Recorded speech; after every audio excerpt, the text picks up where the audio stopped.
Broker बोले खास पेशकश हमारी और हर रोज बरोज बाजार के तमाम उतार चढ़ाव को पार करते हुए सुबह सुबह सैकड़ों रिपोर्ट पढ़ने के बाद 4 रिपोर्ट पे जो है एक प्रस्तुति हम लेकर के आते हैं। हर सुबह पूरी एक्सरसाइज करने के बाद पहुंचते हैं यहाँ पर। हर्ष, आज बताइए शुरुआत कहाँ से करना चाहेंगे? पहली रिपोर्ट कौन सी होगी और किस स्टॉक पर होगी? जी, बैंकिंग स्टॉक जो है यहाँ पे बंधन बैंक की बात कर लेते हैं। सबसे पहले सीएलएससी की रिपोर्ट है, आउट परफॉर्म की रेटिंग दी है, 220 के इन्होंने टारगेट दिया है। इन्होंने कहा है कि बैंक का जो मुनाफा है वो बढ़ रहा है और नुकसान कम हो रहे हैं। नुकसान कम होने का मतलब ये कि लोन जो है जिसमें एनपीए जो है वो कम होता हुआ यहाँ पर दिख रहा है। दूसरी चीज़ इन्होंने कहा कि खर्च जो है यहाँ पे जो ओपेक्स जो कहा जाता है वो बढ़ने से हल्का थोड़ा ज़रूर दबाव रहा है यहाँ पे, लेकिन पिछले 6 तिमाहियों के बाद रिटर्न ऑन एसेट जो है वो 1% पे पहुंचा है, जो कि काफ़ी पॉजिटिव इनको दिख रहा है। एयूएम की बात करें यहाँ पर तो वो 13% की ग्रोथ दिखाया है यहाँ पे।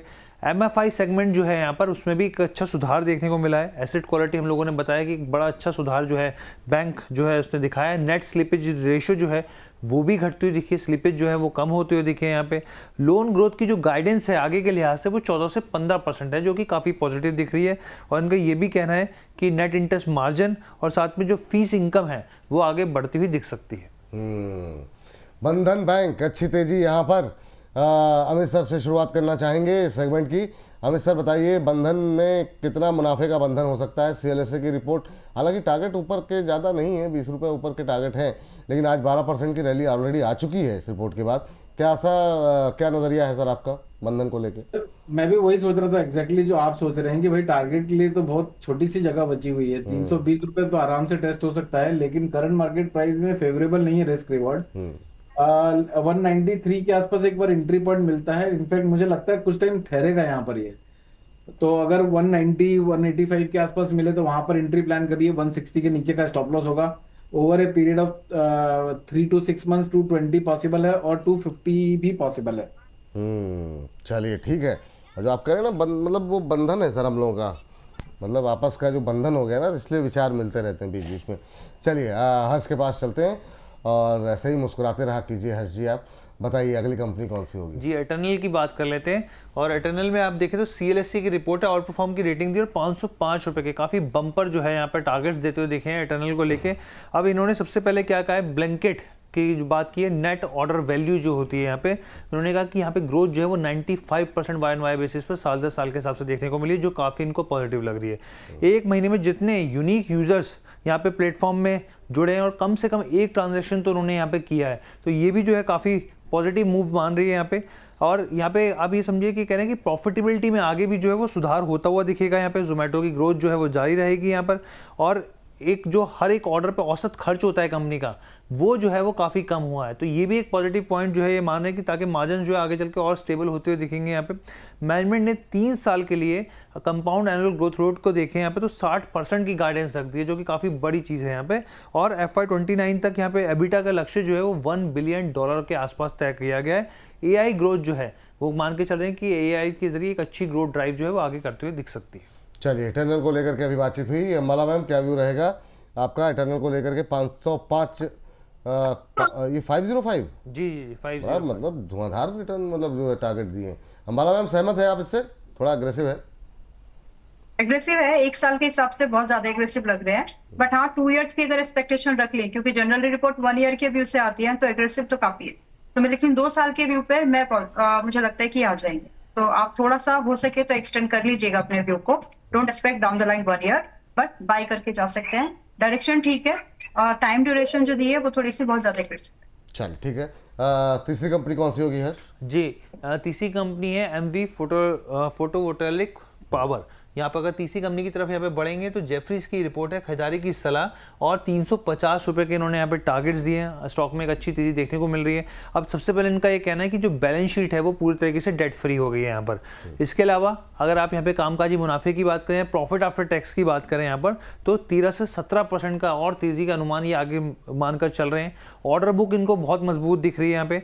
और वित्त वर्ष 27 तक की जो विजिबिलिटी है रिन्यूएबल सेक्टर में, एक अच्छी रिकवरी की और ज़्यादा उम्मीद की जा सकती है। जो अभी आई है उससे ज़्यादा रिकवरी की उम्मीद की मान के चल रहे हैं। वैल्यूएशन की बात करें यहाँ पर कि भी महंगा या सस्ता है, तो ये कह रहे हैं पीयर्स के मुकाबले 35% अभी भी डिस्काउंट पर ये स्टॉक जो है वो चल रहा है। FY26 में प्रोडक्शंस जो हैं वो और बढ़ते हुए दिखेंगे। FY27 का रिफ्लेक्शन देखने को मिलेगा।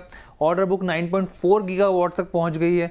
कैपेसिटी और यूटिलाइजेशन में और सुधार देखने को मिल सकता है। चलिए ठीक, एमवी पे रखेंगे नजर। जेफरीज की तरफ से बाय कॉल 350 के टारगेट। अमित सर आपका view?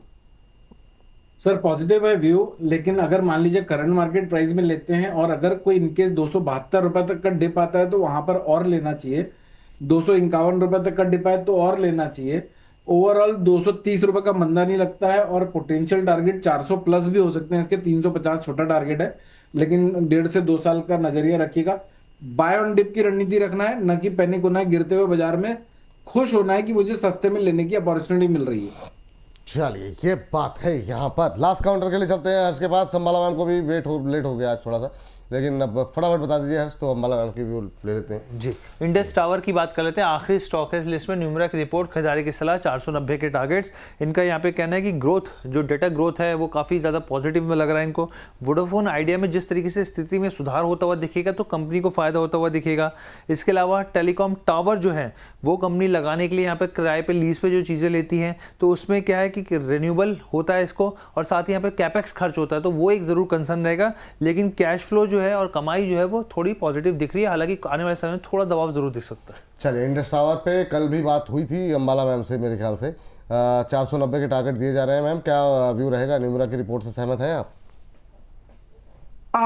I agree with the direction, but not with the targets. Target 490 is the first, but जो एक potential है वो 540 तक हो सकती है।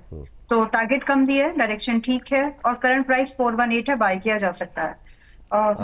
डिस्क्लोजर इसके साथ में मेरा डिस्क्लोजर भी दे देती हूँ, बट जाते जाते एक स्टॉक है जो आप चाहें तो कल वाला वीडियो देख लेना। IEX का करंट रेंज है इसका 126, बायेबल है, लेवल्स वही है जो कल डिस्कस किए थे। हैविंग सेड तो अभी वीडियो देखना है कि अभी लेवल बताएंगे आप? अभी क्या करूं? समय एनीवेज 126 पर है, तो अभी आप एक राउंड नंबर ऐसे समझे कि 140 से 170 रुपए के टारगेट इसमें आ सकते हैं। रिस्क बहुत ही छोटा है, 110 रुपए का मेंटेन करना है, जो नजरिया 6 महीने से भी कम का है। First target is like 1 month max. On this note, जितने भी स्टॉक्स पर हमने रिकमेंडेशन शेयर की है उसमें से किसी भी स्टॉक में मेरी कोई पर्सनल होल्डिंग नहीं है। No conflict of interest from my side.